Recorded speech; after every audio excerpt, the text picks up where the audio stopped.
Questão 2. A questão 2 diz o seguinte: sendo J, então ele já me deu o J na sua forma fatorada. Então, de certa forma, ele está te obrigando a usar aquele método prático, que é pegar os fatores comuns com o menor expoente. Então, de forma indireta, ele está te obrigando a usar aquele método. Te deu também o R na forma fatorada e pede para calcular o MDC de J e R. Então, nós vamos usar esse método. Bom, então vamos lá, ó. Número 2. Primeiro eu vou anotar aqui quem é o J e quem é o R. O J é 2 ao quadrado vezes 3 ao quadrado vezes 5 vezes 7 ao cubo. E o R é 2 ao cubo vezes 5 elevado à sexta potência vezes 7 vezes 11. Então, tá aí o J na sua forma fatorada e o R na sua forma fatorada.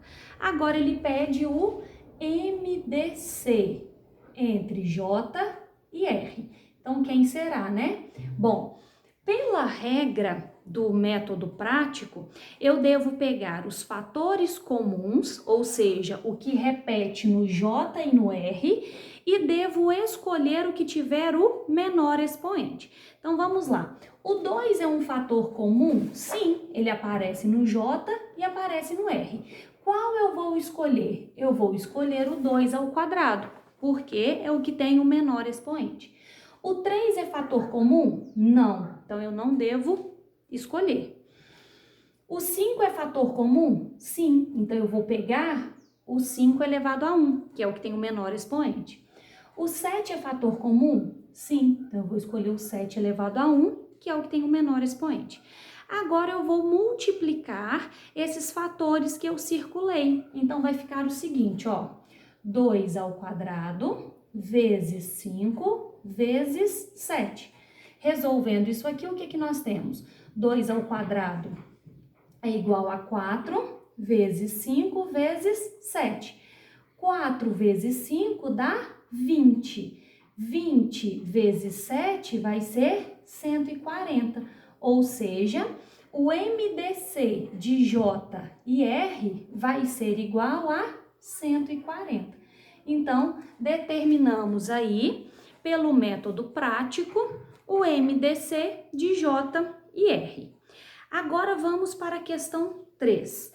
A questão 3 diz o seguinte: um comerciante comprou 320 litros de leite, 140 litros de suco e 250 litros de água. Ele deseja colocar essas bebidas sem misturá-las em recipientes menores, porém iguais, e na maior quantidade possível em cada um. Então, vamos lá. Quando a gente tiver situação problema, né, que envolva MDC, sempre vai aparecer esse tipo de indicação para a gente saber que vai resolver usando o MDC. Então, olha o que falou: maior quantidade possível. Então, como falou maior, vem de máximo.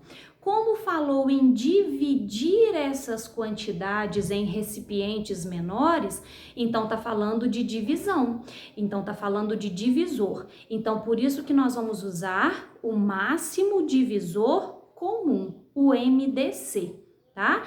Por que eu tô falando isso? Porque quando a gente estudar o próximo assunto, que é MMC, e misturar esses problemas, a gente vai ter que conseguir ler um problema e identificar se a gente vai resolver pelo MDC ou pelo MMC.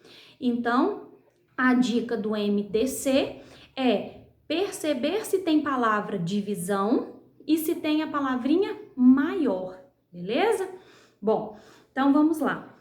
Qual deverá ser a capacidade de cada recipiente e quantas unidades serão necessárias? Então, na verdade, são duas perguntas: capacidade máxima e a quantidade de unidades necessárias, certo? Então, vamos lá. Primeira coisa, para eu saber a capacidade máxima, né, de cada recipiente, eu preciso, então, achar um divisor comum entre esses três números. Eu preciso achar um máximo divisor comum, certo? Então, eu vou fazer o seguinte, ó. Eu vou pegar aqui os três números e vou calcular o seu MDC. Os três números são 320, 140 e 250. Bom, calculando o MDC desses três números, vou fazer pela decomposição simultânea. Então, o que é que nós temos? Ó, por 2, aqui vai ficar 160, 70 e 125. Então, eu devo circular porque dividiu todo mundo. Por 2 de novo, aqui vai ficar 80, 35 e aqui não vai dividir. Então, eu não circulo esse 2. Por 2 de novo, 40, 35 e 125. Não circulo. Por 2 de novo, 20, 35 e 125. Não circulo. Por 2 de novo, 10, 35, 125. Não circulo. Então, eu vou passar para cá, ó.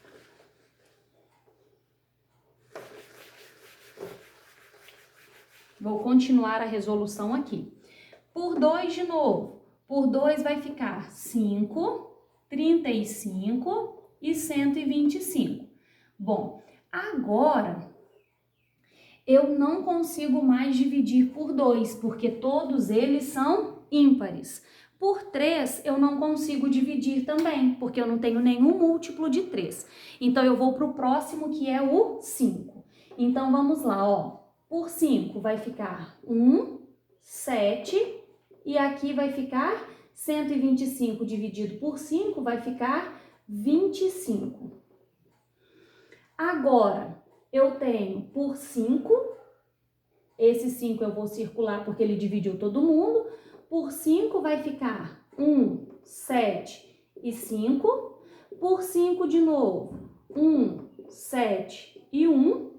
E por 7 vai ficar 1, 1 e 1. Bom, multiplicando agora aqueles que eu circulei o 2 e o 5. Então, 2 vezes 5 é igual a 10. Ou seja, a capacidade máxima de cada recipiente deve ser de 10 litros. Ou seja, eu já respondi a primeira pergunta. Agora, a segunda pergunta, quantas unidades desse recipiente eu vou precisar? Para eu determinar essa quantidade de recipientes, eu vou ter que pegar cada um desses valores e dividir pela capacidade máxima de cada recipiente. Então, nós vamos fazer o seguinte, ó, vou pegar primeiro o do leite, que é 320. Então, eu vou pegar 320 e vou dividir por 10. Quando eu faço essa divisão, eu chego a 32 e o resto, 0. Então, para o leite, eu vou precisar de 32 unidades desse recipiente. E cada recipiente terá capacidade máxima de 10 litros. Bom, agora eu vou pegar o próximo, que é o suco. Então, eu vou pegar 140 e vou dividir por 10, que vai dar 14 e resto 0. E depois eu vou pegar o leite, que é 250 e vou dividir por 10, que vai dar 25 e resto 0.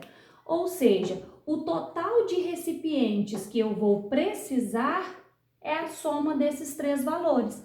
Ou seja, 32 mais 14 mais 25, que é igual a 71 unidades.